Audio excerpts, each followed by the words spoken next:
realized that over time, what was happening is I was assuming I had to show up in one way when I actually had all the power in the world to choose to do it in a way that aligned for me professionally and personally. I just didn't give myself permission to. Welcome to Vet Life Reimagined. I'm Dr. Megan Sprinkle. We are all about showing you possibilities in life and career in veterinary medicine. I want you to find where you thrive. But have you ever felt a little stuck, felt a little frustrated that things just don't seem to be going the way you'd like them to be? Have you ever wondered if you were getting in your own way? In this episode with our guest, Dr. Corey Blake, we are going to talk about helping you get empowered and finding work that fulfills you, including helping you evolve the work along with you. We also talk a lot about leadership, which, as Corey says, so much about leadership is an inside job. Dr. Corey Blake graduated from Tufts Vet School in 2002 with a passion for exotics, and she went into a practice where she started the exotics department from scratch. 10 years later, she opened her own practice that was 50% small animal and 50% exotics, located on Cape Cod, Massachusetts. This is really when she started to understand leadership and the importance of empowering your team for success. Her passion for leadership and personal fulfillment led her to become a coach focused on helping mission-driven women thrive personally and professionally. But how did she do all this? Well, let's get to the conversation with Dr. Corey Blake. When did you know that you wanted to get into veterinary medicine? Oh, that's a good question. Okay, so I always wanted to do something with animals, and I went back and forth, right? But I never knew I wanted to be a vet until probably a junior in college. And then I literally decided, applied, got in, went. So it was a pretty last minute decision on my part. So what was it as a junior in college that was like, this is what I want to do with my life, or at least the next step? So if anyone would have asked me that question years ago, I would have said that it was vet med kept me engaged, right? I never got bored when I was working with animals, or I had worked at a zoo at that point, and it was something that I was really passionate about, conservation medicine. It was a fun environment. But it was really around I was engaged. And I noticed that so many other things didn't hold my attention. So that's probably the first thing that I would have resonated with. But as I've kind of progressed through my career, and really just in the last few years, I've started to realize that the thing that really drew me to veterinary medicine was really translating. So translating understandings. Now I do a lot of that in coaching for between people, but I think I really was translating animal needs into helping their owners understand what was needed for them. And that I think was really what drew me into it in the first place. Just funny because I don't think I was really cognizant of that for a very long period of time. Yeah. I think that's why kind of reflecting on some of these things is fun to better understand ourselves and what we kind of saw in the moment. And I also started with a love in zoo and conservation and loved the people I worked with in those areas. And as a healthcare team, when you're working with the keepers, which were some of the most fun people to work with, they are a little bit like owners. Mm-hmm. They love those animals. They love those animals, and they want to do absolutely the best for them. Actually, just got back from AAVN, the nutrition conference, and we had a zoo nutritionist come and speak, and she even described some of the situations of this was what they were asked to do, but they really wanted to give the animal a treat, so they did this. So there is still a lot of conversation and communication within the zoo and conservation world as well. I have also found over the years that there's a lot of people who that initially was what they thought they were going to do in veterinary medicine, was go into zoo and wildlife, and things happen. You didn't stray too far from it, but what was you're going in thinking, I'm going to do wildlife? What was vet school like for you? And how you saw yourself in veterinary medicine evolve during that time? So in vet school, I had kind of a non-traditional, so I did my first year of vet school in Indiana at Purdue, and then I transferred to Tufts. So my first year of vet school was very much around the realization that the programming that I wanted wasn't where I was. And so I transitioned to Tufts, which actually was really cool for me because it the group of people that was at Tufts was much more aligned with like where I was going because there was such a wildlife focus. So that was really cool for me to be able to recognize like how it resonated. There were tons of things I learned in my first year. It was such a valuable experience. And it was really cool to realize, okay, this is a place that has a lot of value and it's not the direction that I want to go in. So I was able to kind of make that shift on my own, even within vet school. But I spend most of my time in like the med wildlife and conservation in vet school. So that for me was like totally where my heart space was. And it was a really interesting kind of reckoning, I guess I want to say, like transitioning from school out into medicine, where I was offered positions in med and I couldn't take them. I couldn't even afford to pay my student loans on them. So there was a bit of a reckoning for me around like, what is my life going to look like in practice? So I ended up choosing to go into small animal medicine in a way that would give me a really great immersive experience, similar to an internship where I was working at a really huge practice. We were doing on-call 7 days a week, 24/7. So it really, I think the choices that I made gave me the experiences I needed to know how to find the information that I needed, to know I could be successful, to know how to reach out to specialists and work together with them so that I could be doing the medicine that I needed to do.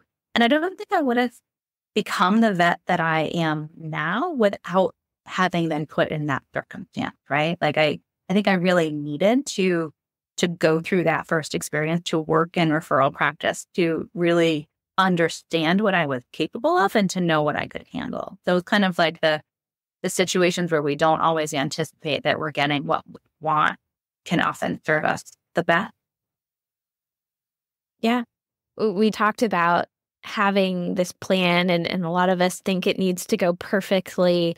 And sometimes when we get a little off that plan, we find out, oh, this is actually better. And so I think that's important to acknowledge. And it sounds like a big part of finding this was building a community around you to help you learn and gain the skills and knowledge that to be the veterinarian that you wanted to be. You still stayed very much close to the exotics as well as cats and dogs. I talk to a lot of people who are very interested in exotics, and so I'm sure they would love to know how you were able to do both. As far as exotics go, I really kind of leaned into what I needed, right? So when I got out of school, the practice that I started at didn't do exotics, but I was able to start that service there and reach out to the local specialists and work with them so that I was growing my knowledge while I was practicing, because I didn't have a mentor in that space.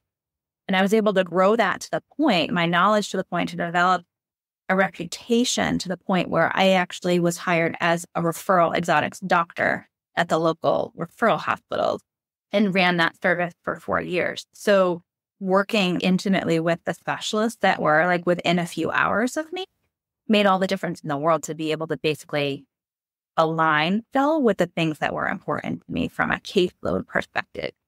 From a practice ownership perspective, I had worked in referral practice, and then in that referral practice was a 24/7 practice. So I worked in 2 hospitals like that and ran the emergency department of one of them and then ran exotics. And I had kids, right? So that job was perfect for me when my kids were little because I could work like 2 shifts a week, 16 to 18-hour shifts overnight and be done, and then have the rest of the week with the kid.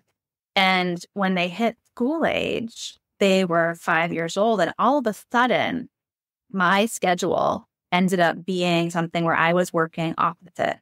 Like I was working when they were home instead of being home when they were home.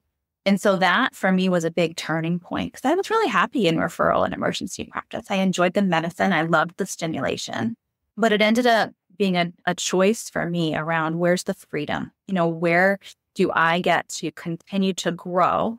Where do I get to do what I need to do for myself and my family and actually expand? Because it became a place of greater security for my family too. So I actually started a practice from scratch.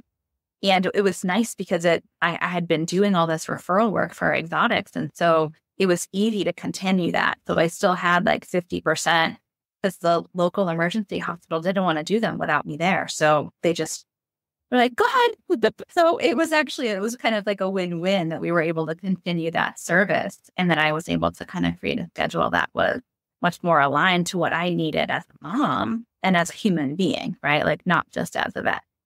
Well, and I think people worry. I mean, that's the dream, right? Is like, how can I continue to grow myself as a professional in this career that, I've wanted to do for a while and I'm really excited about, and still also experience the family life that I would really like too, that makes me my full human.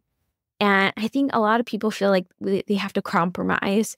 And I'm sure there is going to be a little bit of compromising here and there in life. But how did you kind of sit down and be able to look at all these things that are valuable and meaningful for you and find something that seemed to fit as well as you just described? I think that it was really giving myself permission. And it's not, I don't want to say that I was perfect at this because I wasn't. Like there was definitely a lot of struggle for me around where are my boundaries and where am I going to allow myself to do what I need to do in this moment. Especially, the work that I do now is so much related to like working with purpose-driven women leaders. And so that's who I am and who I was, right? And it's very hard for us when we have this calling, this need to serve, to take care of animals, to be actually able to say like, I need to take a lunch or I need to go home and not open my computer all weekend long. Like that's necessary for me. It becomes this kind of like values conflict. So it took me years to kind of like figure out how do I work with that, because I realized that over time, what's happening is I was assuming I had to show up in one way when I actually had all the power in the world to choose to do it in a way that aligned for me professionally and personally. I just didn't give myself permission to. I think that is a lot of what we started to talk about in our pre-call is around empowerment and this mindset of you do have the power to decide what all of this looks like. And I think being a professional, there's this image of what we should do or what things should look like. And I think we're in a big time. I'm really excited that we're in this era of veterinary medicine where we're really starting to, re-examine what these shoulds really are. And so I think it takes a lot of work because I think it's kind of drilled into us for a really long time. And we have to understand that life doesn't work that way. I think when you understand the empowerment side of it, gives you so much more freedom to really be able to get more curious, ask more questions, and explore things that allow you to start discovering what feels right and allows you to thrive. Kind of back to that, when we start to get off the path a little bit, that this perfect golden path of the should, if we start to get off it a little bit, we actually realize, oh, that feels so much better. Like I feel like I'm thriving so much better in that. So let's go back a little bit. You're owning your own practice. You're realizing where you're thriving. And then, as we mentioned, you start to pivot your career a little bit. So let's talk about that path and a practice. This is where you started to learn a little bit more around leadership because you have full responsibility of now this full practice. I think it ended up being like 15 members of the team, something like that. So what were you discovering as you're a practice owner, you're putting all of this together from scratch and now having to lead a pretty good sized team? Yeah, it sounded easier than it was. So I think I felt very solid in my medical skills, right? And it felt like I understood management and leadership. And I think that happens for all of us. Like we think we get something and then we do it and we're like, oh, but we're cheapest. But I realized. So what came for me in the first, I think, few years of owning a practice was the understanding that management and leadership are two very different animals. And that I understood how to manage, but I didn't really understand how to lead as well as I thought I did. And so I started, typical veterinarian, pouring myself into learning more about it, right? Which took me on a really super cool path. It definitely, like, in order to start pouring myself into it, I had to hit a rock bottom. Like, there was this place of like, I have done everything that I know how to do and I am miserable. And I was able to kind of get to that point and then pivot so that way I could recognize what I was struggling with and actually honor it and then do something about it, which was really powerful for me. It was a spot where I was, instead of running away from what I was feeling, I was actually looking at it and listening and then making a shift. So when I did that, I was able to lean into leadership in a way that was so much more powerful than me trying to learn everything I could about it. Because so much about leadership is an inside job, right? It's like how we're showing up, how we're feeling about ourselves, whether we can be authentic and vulnerable with our teams, whether we can communicate in a way that people can hear us, like what sort of energy are we bringing to the situation?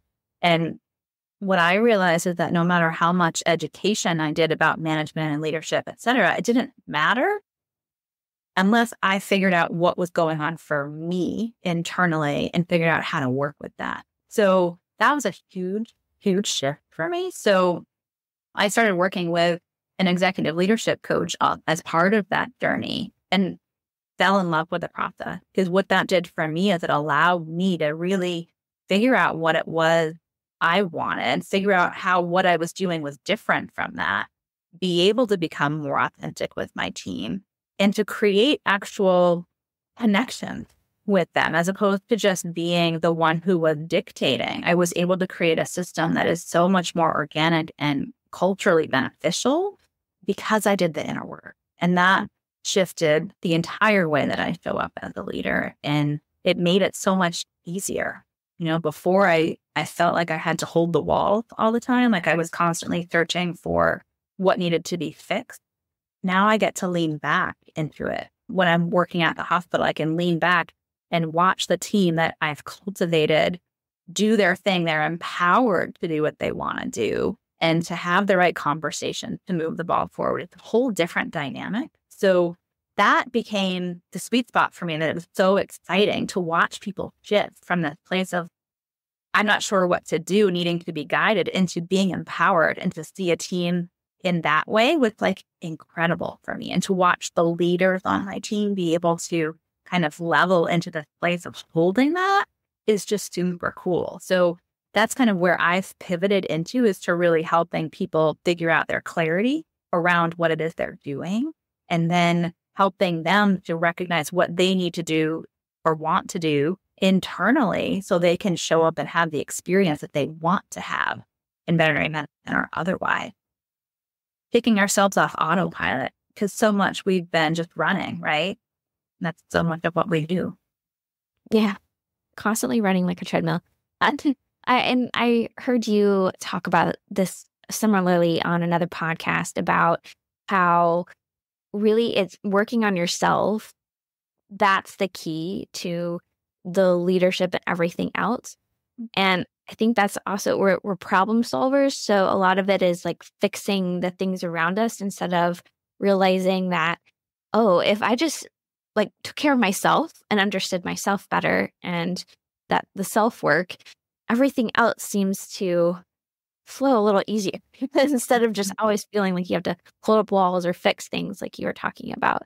So I think that's also another key to this empowerment mindset, is really understanding what you can control, and really taking care of yourself is going to actually help everything else around you that you're wanting to see happen. Yeah. And it doesn't mean that you're broken either, right? Like that's the thing. It's like we don't have to fix ourselves. We don't have to fix other people. It's just learning how to improve and to work with the situation. So like, how do you work with what's there and balance it, right? Like I see so many people try to set up these really hard form pushbacks when they're overwhelmed that isn't like a balance for the needs of practice either, right? So like figuring out, how do we balance what we need and what the pets need? Because there is a way to do it. It necessitates actually looking at, what's my motivation? Where is this coming from? This pushback coming from? And how do we work together so we can create a balance? Can you think of a story or a time when this really demonstrated what we're talking about, especially in a veterinary setting? And personal example would be great, but even if it's something that you've seen someone else do that you've helped them through, I think that might help kind of put it into context. Yeah, absolutely. I have an easy one. So I have someone I've been mentoring that was struggling. She was a newer grad, right? So she had been out for less than a year and took a job in a small animal practice. And the job entailed like all the clinical duties of a normal practice, right? Medicine, surgery, talking to clients, that sort of thing. And there were a few different aspects of her job that she didn't enjoy, right? So like surgery was one of them. Any sort of critical cases or emergency cases, that sort of stuff.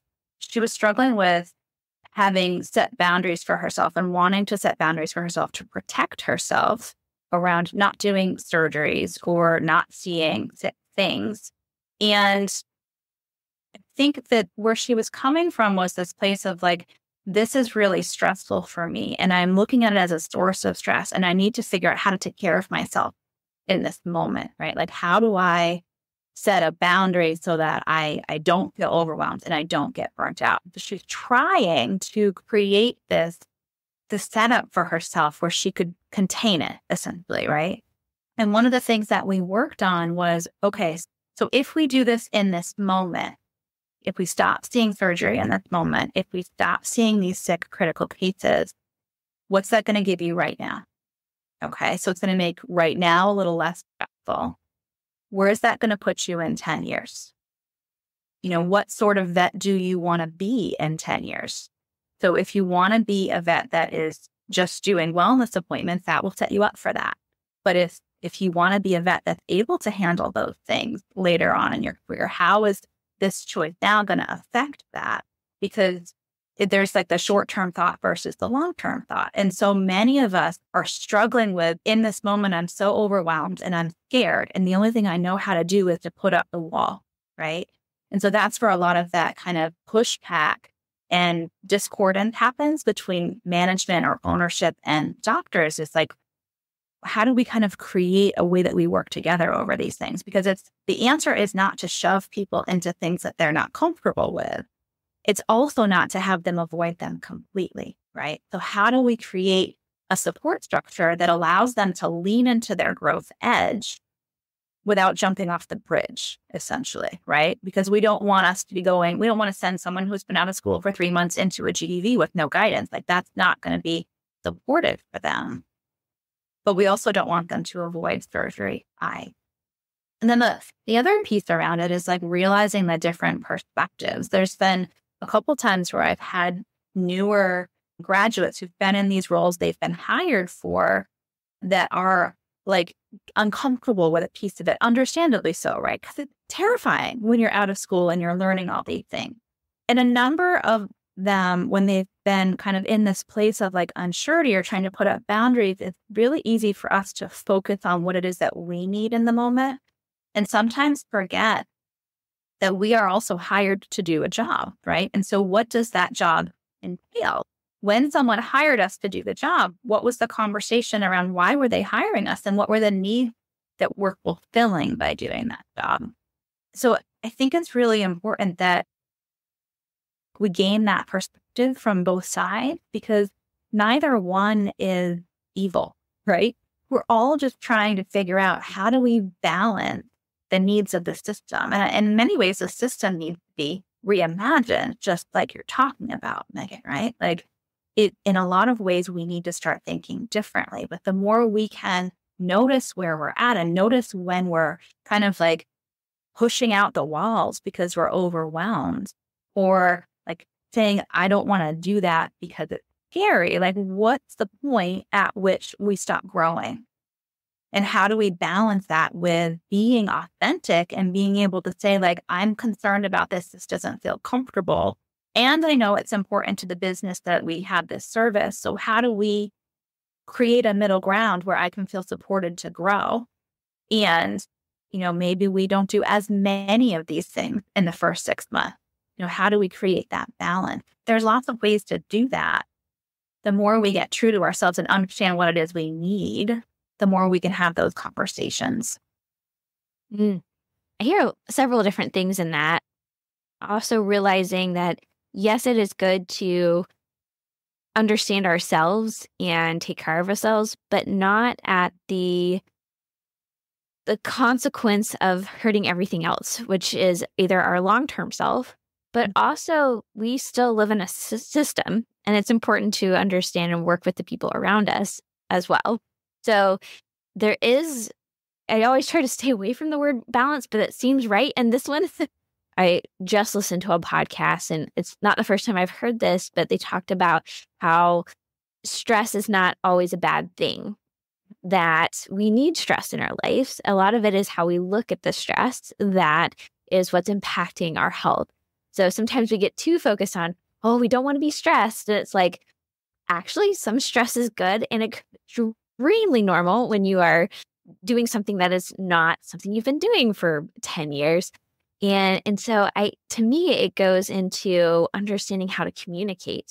How do I put a language behind how I'm feeling and what I need? And how do I communicate with the people around me to make sure that everybody's taken care of? Whether it's the business, yes, I am here to do a job.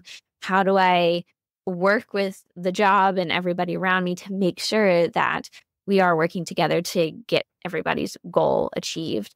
And it also made me think about how important it is to do what you are doing with these new grads. And I know you work with lots of different people, but in these examples, being able to help people find those words, find what they really need. This is like a mentorship skill that is so important in our business. These skills are so important to keep that ecosystem balanced and allowing our people to thrive and be empowered. So as you were realizing kind of the magic of going through coaching yourself and understanding some of these things, what was your decision to study this even more to the point where you would make this your career in coaching people on it? I think it was really it's like paradigm shifting. Like that's the easiest way I can explain it. So like when I experienced coaching, I think that I was so focused on all the fires that I was trying to put out at work, right? All the firefighting that I was doing, that I couldn't be present for what I was going through. Like it was so very much like I was so externally focused on what needed to happen that I didn't even recognize that I was a mess. Like didn't have a concept of it. And so when I went through it, it allowed me to know that I could both see what was going on around me and help myself at the same time. And the cool thing about it was that what I realized and what I noticed is that the more I got right with myself, the more I was able to actually learn how to feel my emotions and to process them and to work with them so then I could communicate in a way that was connecting as opposed to polarizing. It made everything else easier. So when I was right with myself, I was actually so much more present to what was going on around me. So I had less fires to fight because I was catching things 10 steps ahead because I was able to lean back and observe. So that was a piece that was really huge for me, that transition. And the other thing is that like when you're coaching someone, it's really all about they have the answers within them, right? A lot of people don't understand or haven't done coaching before, but coaching is not about giving advice. It's about helping the person see what they already have inside them and helping them access it. So the coolest thing is watching someone who feels disempowered or feels like they're at the mercy of their circumstances figure out how the opportunities, like see the opportunities to be empowered by like, oh my gosh, I have this thing right in front of me. I didn't even realize it was there. Like it's so cool to watch them shift from feeling like they're in this place of I'm stuck or blaming other people into like, oh my gosh, I can't wait to work with so-and-so on this. It's so cool. Like the energy shift is so dramatic that it feels like an utter gift to be able to witness it. So that's kind of what moved me in that direction. I love helping people see the potential, you know? I do know that there's a lot of different things out there that have learn how to be a coach or do this, do that. How did you start exploring what was right for you and getting to the point that you wanted to continue to do that for your careers, seeing these light bulb switches, seeing these very drastic transitions because people are realizing it and starting to feel empowered. How did you go about the education process to finally get to the point where you can run your own coaching business? Yeah. I mean, I will tell you that the first few years of even saying that that's what I did was hard because the coaching industry is not regulated, right? Like you don't have to be licensed like a therapist does. So there's a lot of people out there that say they're a coach that don't have a lot of training, right? So there is the International Coaching Foundation, ICF, is the basic worldwide organization that regulates coaching. And so there are certain programs that are accredited by ICF.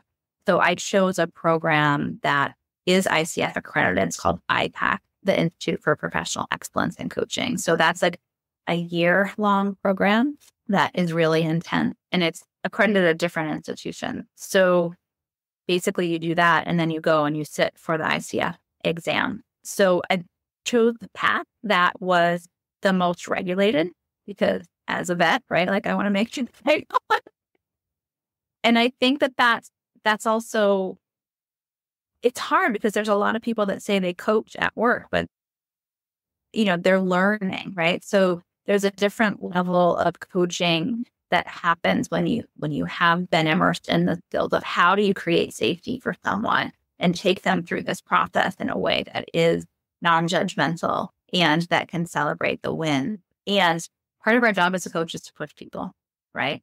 So like when you come to coaching, it's because you are in a place where you want something to be different or what's happening in your life isn't what you want it to be right now. So coaches take people from where they are to where they want to be. Like that's the whole point of getting coaching. And so part of our job is to push people, which is kind of fun too. When you know the good stuff is coming. Yeah. But I say that because we all get in our own way, right? So when we get closer to what we want, resistance starts to kick in, right? Like the fear actually gets bigger the closer that we get to that thing that we're trying to do, right? Like think about it like you do a residency, right? And then you have to sit for boards. Like the closer you get to that, the harder it is to actually go through and do the thing because it's like it's culminating to this point of like, oh, I don't know, it's a little bit scary. So a lot of people will stop when they get to that point of like, oh, this last little bit that is going to get me to the place that I want to go. A lot of people will stop because of resistance and fear. So that's part of like coaching is like you said you wanted this. How much do you really want it? Understanding what it takes sometimes to get there. Mm-hmm. I don't think I think we say things sometimes and don't always love the challenge that comes with it. It's like, we love this beautiful picture over here. I would love to be a millionaire and sit on a beach, but sometimes the work to get there is uncomfortable. And as humans, we are wired to try to move away from discomfort. So I think it's so beneficial to have the coaches who understand what our potential is. They understand, I've seen people go from A to B, and you just have to do a few of these things, understand yourself, probably a mindset shift for a lot of things to be able to get there. And the beauty of never doing life alone is because we need the people around us to challenge us and then to be there with us to celebrate when we get there. So right. And also figure out whether it's still aligned or not, right? Because sometimes we start endeavors that we think we want for whatever reason, and then we get, 50, 70, 80% of the way there, and it's not aligned anymore. So is it truly, oh, we're just realizing this isn't actually what I want? Or is it fear? Like, how do you discern those two things? Is it that I'm shying away from it because I'm scared? Or is it that I'm moving away from it because it's not for me anymore? So glad you brought that one up because I think that's a huge thing. I know even for me, when you start out doing things, and I've listened to over 120 people's stories at this point on having to make some of those calls and asking. Sometimes it's scary just to ask the question, am I on the right path? And so again, I mean, we can work on ourselves and get a little bit easier each time this situation comes up, but it really does help having those people that you trust to kind of help you ask those questions and feel okay to explore it. Because I think that's it too, is sometimes just even exploring the what if question can be terrifying because we've set ourselves up on this plan. I said I was going to do this. I posted all over social media that I was going to do this, but is this the right path? Is this aligned with my personal values and where I really want to go? So very good point to ask yourself, am I saying that because I'm scared that actually could come true, or that this is what it's going to take for me to do that? Or is this truly misaligned that I need to re-examine? Did you have a moment where this came up for you, just out of curiosity, or do you see this come up a lot for people? So going back to where we come upon a moment where we're not sure this is aligned, we're not sure that this is the way we want to keep going. Did that come up for you in your life or career, and or do you see this a lot in people where they need to ask those questions? All the time. Yeah, all the time. So I guess I'll answer the first question first. So yeah, my moment was when it was probably 4 or 5 years ago now. I had done all the work and I got into a place in my business where I felt really good leading. And I felt like the team that I had created was empowered and we were doing good medicine and growing and felt good to go to work every day, which was a huge thing. And I had to decide. I had spent so much time in leadership and personal development. I had to notice what it was for me that was fueling me. And I realized that the medicine wasn't fueling me anymore, which was strange for me, right? Like it was a hard decision to make because while it was easy, medicine was easy at that point for me, but I was spending all of my energy on engagement in leadership development. It was this thing that was just super fun for me. And so I think the thing that was really poignant about that is that I got to a place. I didn't want to make this decision until I had gotten to this place, but I got to the place of enjoying what I was doing, no matter what I was. So I wasn't making a career shift because I didn't enjoy it anymore. I was making a career shift because there was something that was fueling me that was different. And I wanted to follow that. And so for me, that was a huge win because I didn't want to say like, I'm out coming from a place of like, I can't do this. I wanted to be able to know whether I could or couldn't, whether it was right for me or not. And then to feel into like, which of these things that I'm spending all my time and energy on is the thing that's lighting me up right now. So coaching and leadership is what was doing that. And that doesn't mean that I don't love veterinary medicine or practicing, but it means that this is kind of the phase that is really fun and enjoyable for me in the next phase right now, and that I get to choose what it is that brings me joy. And I think that that's one of the coolest things about coaching is that when you have a conversation with your family members or your colleagues or whatever, your support circle around decisions that you want to make, whether you should stay or go or pivot or whatnot, everyone always has an opinion. Like there's a reason why they give you recommendations that they do, right? It's not in a bubble. So generally speaking, people have an agenda around, even if they're very altruistic, they always have a want that they have for you, right? Or for themselves related to what you're asking. And coaching separates that out. So you have someone on your side who is truly asking the questions so that you can self-reflect and get the answer that's right for you without anyone influencing you. And that, for me, is what allowed me to make the choices that I did for myself. Because I didn't have anyone else telling me what I should or shouldn't do, or what one thing was going to lead to or not, or how much money I was going to make, or how difficult it was going to be. I got to use my knowledge and what was true for me to make the decisions that I made, which allowed it to be the most aligned decision I think I've ever made. And it's always what I hope for people is that when you make a change or you make a choice, that it isn't to run away from something, it's running towards something.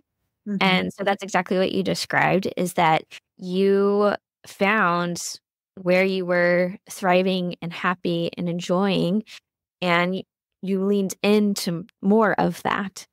And again, it wasn't that you didn't like the practice part and you wanted to run away from practice. It was you just saw where you were leaning in and continued to lean that direction.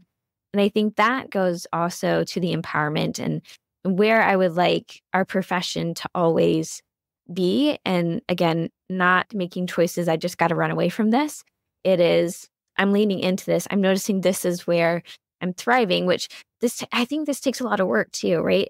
It's really hard to see some of these things if you are completely burnt out, because you're in survival mode at that point, and all you can focus on is surviving, which sometimes means fight, flight, flee, breathe, right? And so asking ourselves these questions often, I think hopefully will help you see those things before it gets to that point. And I've been in burnout before too. So, things like it can happen. But as we grow and learn more about ourselves, the more likely way to actually find where you can thrive long term is if you're constantly leaning into those things and not always making choices from fear. And that can be really hard. It's really hard to say, like, I'm going to stay in this place where I'm uncomfortable until I figure out my own internal stuff that's going on. It's a brave decision to make. And the thing is, if we don't do that, if we just jump ship and go to the next thing, it's going to happen there too. Yep. It's going to happen at the next job and it's a job until we figure out how we work with how we operate and how we take care of ourselves. Yep. It just follows you. And you mentioned that it actually took you a little while to call yourself a coach. So what were some of the things that you finally were able to feel a little bit more comfortable in this new look for a career? What were the things that helped me be comfortable in talking about it?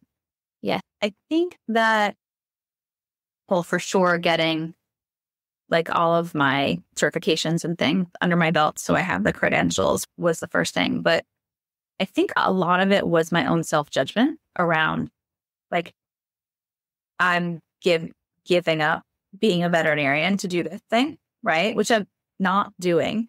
But there was a lot of like, what will people think? Like the getting over that was a big thing for me. So what allowed me to step into it was really getting right with the fact that it doesn't matter what people think, it matters what I think, right? So like if I know that what I'm doing is just as worthy as what I was doing, everyone else is going to think so too. It doesn't really matter what they would say. If I believe in it, it is what it is. That was huge. I think also just getting the experience, right? Like a lot of what I did initially was pro bono coaching or like trade and that sort of thing so that I could get started. And then I started doing it for a couple corporations and like having the experience under my belt where I felt like I was really, it wasn't even just being validated, because I really just don't like that term, right? Like I don't want to be searching for external validation, but it was more, I was able to see the difference that I was making in people's lives. And so when I was able to sit with that and notice, they just really had this huge breakthrough. And I was able to facilitate that for them. When you can witness like the power of the work that you're doing, it makes it so much easier to then share it with the world. So yeah, I guess a lot of it has to do with just believing in yourself. And I also hear in that a little bit is these are my personal values that I'm able to see in what I'm doing. And so I don't know if have you thought about words behind your personal values, or how do you approach personal values, but also helping other people start to understand that? Because I think that kind of helps you find your core, and you can always come back to those things when you make decisions. I mean, I think from a standpoint of like, how do you find your own personal values? The way that I have gone about it when I have done my own and mine evolve over time. So I can't even tell you that I could name them in this moment, but I do think they evolve, is to really sit with what grounds me. So if you are looking for your values, what qualities make you feel at peace, like make your whole nervous system relax, is one thing. And then the other thing is like what engages you, what makes you feel excited, what makes you feel lit up. That I think connecting with those two parts of ourselves is really important. So it's not just about what do I believe to be important. It's also about like, what do I feel physically is important, and what brings me to this heightened place of like my light is fully on, like I'm engaged in the life that I'm leading.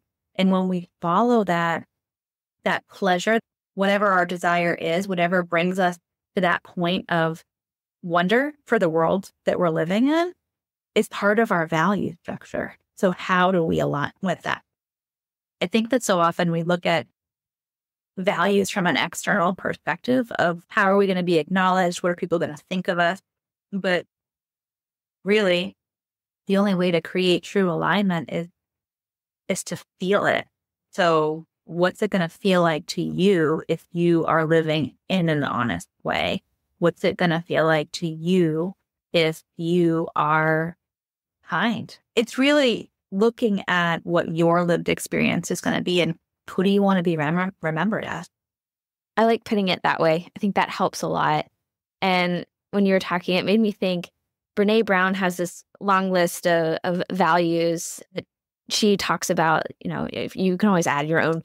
But I remember doing an activity with her or one of her certified trainers or whatnot. And I remember them saying, just because you see family and you feel like family should be one of your 3 values, that's not a good reason to use that as your 3 words. It really needs to come from that internal place that you're talking about. And listening to your story, and you constantly are talking about watching this transformation in people, watching people realize that they have the power to make their lives happy and thrive. Like those are the things that you were starting to see, and you leaned into those values, and now you get to do it more and more. And I know we've run out of time, but I always like to leave some space open. Is there something that you've been thinking about or want to make sure that you have the opportunity to say to the veterinary profession before we end?